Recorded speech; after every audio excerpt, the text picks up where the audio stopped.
Hello বন্ধুরা, সবাই কেমন আছো? আশা করি সবাই ভালো আছো। আর আমিও খুব ভালো আছি। তো দেখো এখন বাজে হচ্ছে হলো সকাল 8:30 মতো। তো চলে এসেছি রান্না-বান্না করতে। এই যে এখানে মটরের ডাল করে নিচ্ছি। তো হচ্ছে হলো ওটাকে সাঁতলে নিচ্ছি। আর এখানে আলু হচ্ছে ভাজা হবে, তার জন্য কেটে কুচানো হয়েছে। আর এখানে হবে পনির দিয়ে আলু দিয়ে তরকারি, তার জন্য এগুলোকেও কেটে কুচিয়ে নিয়েছি। তো চলো তারপরে দেখো এই যে এখানে মটরের ডালটা জিরে ফোড়ন দিয়ে শুকনো লঙ্কা তেজপাতা ফোড়ন দিয়ে পুরোপুরি কমপ্লিট করে নিয়েছি, নিয়ে এখানে নামিয়ে রেখেছি। আর তারপরে হচ্ছে হলো তোমার এইদিকে আলু উচ্ছে ভাজাটা বসিয়েছি। তো আলু উচ্ছে ভাজাটাও প্রায় কমপ্লিট হয়ে এসছে, এখনই কিন্তু আলু উচ্ছে ভাজাটাকেও নামিয়ে নেব। তো চলো আলু উচ্ছে ভাজাটা হয়ে গেল, ডাল হয়ে গেল, আর হচ্ছে হলো করবো তোমার আলু পনিরের তরকারি। তো ওটা হলেই হয়ে যাবে। আর আজকে তো আমি তো খাওয়া দাওয়া করবো না, আজ তো কালী পুজো আমাদের পাড়াতে। তো আমি উপোস আছি, ওর জন্যেতে মা বাবা দিদি খাবে। তো তার জন্যেতে ওদের খাবারটাই বানিয়ে দিচ্ছি। তো এখানে আলু উচ্ছে ভাজাটা হয়ে গেছে, চলো নামিয়ে নেওয়া যাক। তো দেখো এখানে আলু উচ্ছে ভাজাটা নামিয়ে নিয়ে তারপরে চলে এসেছি এই যে পনির আলুর তরকারি হবে তার জন্যেতে। এই যে তেলের উপরে আগে পনিরগুলোকে দিয়ে ভালো করে ভেজে নেব দু পিঠ। আর হচ্ছে হলো তোমার নুন হলুদটা মাখিয়ে নিয়েছি। তারপরে দেখো এখন এই যে একে একে তেলের উপরে দিয়ে দিচ্ছি, দিয়ে এখন হচ্ছে হলো একটু হালকা করে হচ্ছে হলো দুটো পিঠ ভাজা ভাজা করে নেব। নিয়ে তারপরে ওই যে আমি জলের মধ্যে ঠান্ডা জলের মধ্যে রেখে দিই কিছুক্ষণ, এতে পনিরটা বেশ নরম থাকে। তো সেটাই এখন রেখে দিচ্ছি। তো দেখো এখানে হচ্ছে হলো তোমার পনিরগুলোকে ভেজে নেওয়া হয়ে গেলে আমি এই যে তুলে নেব। তো তার জন্য এখানে জলটাও রেডি করে নিলাম। তো চলো পনিরগুলো ভেজে নিই। তো তারপরে দেখো পনিরগুলোকে ভেজে নিয়ে আমি এখন হচ্ছে হলো তোমার এই যে পনির আলুর তরকারিটা করব।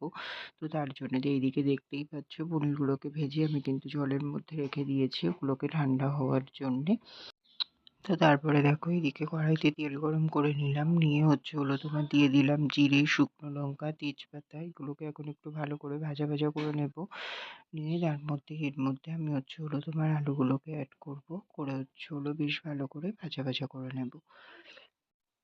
আর নুন হলুদ মিষ্টি এগুলো তো আছেই, তো সব কিছুই একে একে অ্যাড করব, করে বেশ কিছুক্ষণ কষিয়ে নেব। নিয়ে তারপরেই কিন্তু আমি এর মধ্যে জল অ্যাড করব। তো চলো বন্ধুরা তোমরা সাথে থাকো, দেখতে থাকো, আমি আবার পরে আসছি।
হ্যালো বন্ধুরা, তো দেখো এখন বাজে হচ্ছে হলো 3:30 মতো। সেই সকালে একটু তোমাদের সামনে এসেছিলাম, ওই যে রান্না বান্না শেয়ার করলাম। তাও তো আমি সেইভাবে আসেনি, ওই যে হচ্ছিল রান্না বান্নাগুলোই যা শেয়ার করেছিলাম ওইটুকুই। তো তারপরে তো তাও তোমাদের আলু সোয়াবিনের তরকারিটা আর দেখাতে পারিনি, তারপরে দোকানে চাপ পড়ে গেছিল, আর সম্ভবও হয়ে ওঠেনি জানো তো। তো তার জন্য তো আর আসা হয়নি।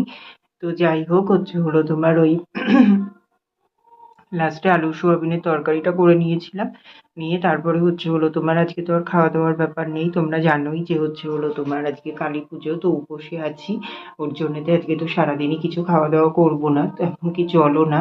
তো তার জন্যতে কিছুই খাওয়া দাওয়া করিনি, তো রান্না বান্না কমপ্লিট করে নিয়েছিলাম তাড়াতাড়ি করেই, পনিরের তরকারি করেছিলাম।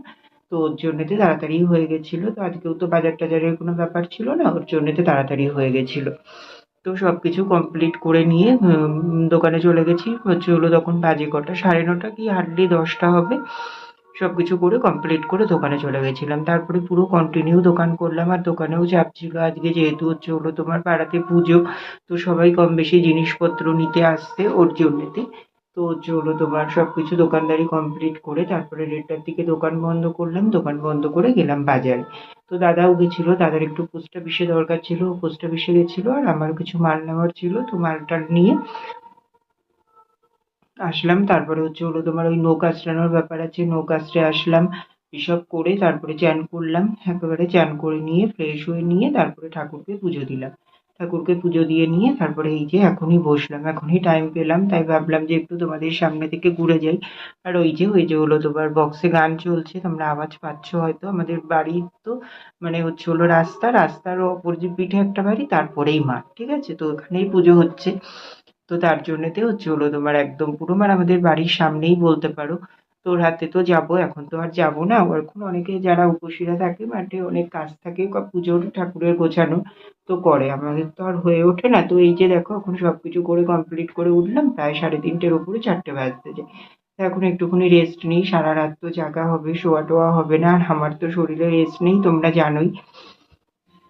তো এই যে দেখো না, সকাল থেকে উঠেছি, ওঠার থেকে পা দুটো এক জায়গায় নেই।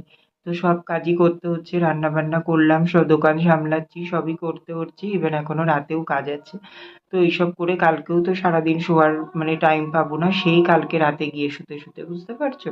তো তার জন্য তো এখন দুপুরে একটু রেস্ট নিয়ে নিই, তারপরে গিয়ে একেবারে হচ্ছে হলো তোমার রাতেই যাব। তো এই যে এখন একটু রেস্ট নিই, তারপরে বিকেলে আবার দোকানে যে খুলে নেবো, তাড়াতাড়ি করেই খুলবো। যেহেতু পাড়ায় একটা অনুষ্ঠান থাকলে দোকানে দেখবি কম বেশি কিন্তু মুদিখানার দোকানে চাপ পড়ে।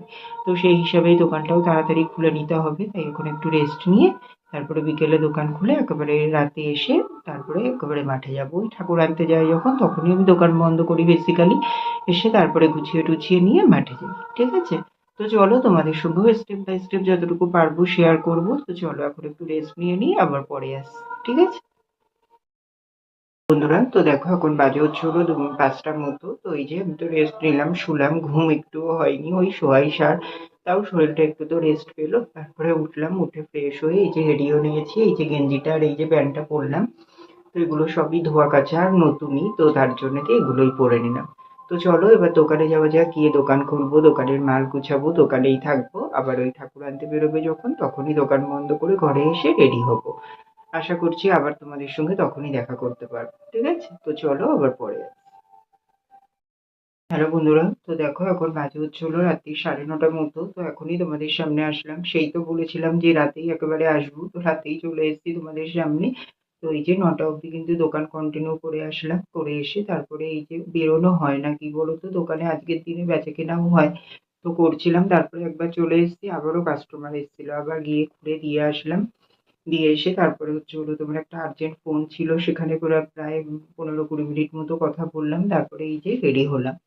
তো এই যে দেখো দিদিভাইয়ের দেওয়া এই জামাটা পরলাম, আর এই যে প্যান্টটা পরেছি, ঠিক আছে, তো এগুলো পরেই রেডি হয়ে নিয়েছি। তো কেমন লাগছে সবাই অবশ্যই কমেন্ট করে জানিও। কালী পুজোর জন্য, ওর জন্য ভাবলাম যে সাদাই পরি, একটা পুজো আচ্ছার দিন। তো তার জন্যতে এই দিদিভাইয়ের জামাটা যেহেতু নতুনই একদম, তো তার জন্যতে এটাই পরে নিলাম। তো কেমন লাগছে সবাই কিন্তু অবশ্যই কমেন্ট করে জানিও। তো চলো এবার মন্দিরের দিকে যাওয়া যাক, গিয়ে তারপরে যেটুকু পারছি তোমাদের সঙ্গে শেয়ার করছি। ঠাকুর হয়তো এনে নিয়ে চলে এসছে, ঠিক আছে। তো চলো ওখানে গিয়ে দেখা হচ্ছে।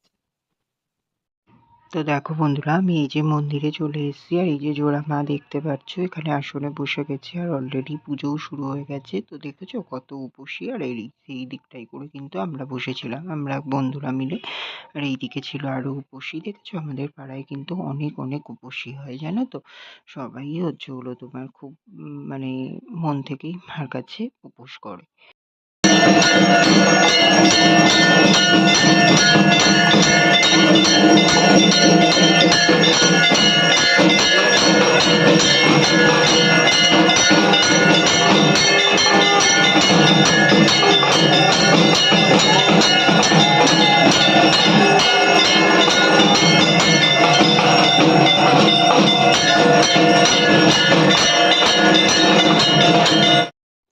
তো দেখো ওখানে দেখলে তো আরতি শুরু হয়ে গেছে। তো তারপরে এই যে ১০৮টা প্রদীপ দিয়ে আরতি হবে, তো তার জন্যেতে এই যে প্রদীপগুলোকে এখন ধরিয়ে নেওয়া হচ্ছে। তো সব উপসীরা মিলেই ধরাচ্ছে, আমিও বেশ খানিকটা প্রদীপ ধরিয়ে দিয়েছি। তারপরে এখন ভাবলাম একটু ভিডিও করি, তোমাদের সঙ্গেও শেয়ার করি, তো সেটাই করে দিলাম। তো চলো আজকের ব্লগটা এখানেই শেষ করে দিচ্ছি, এতটুকুই রাখছি, আবার আসছি নেক্সট ব্লগ নিয়ে।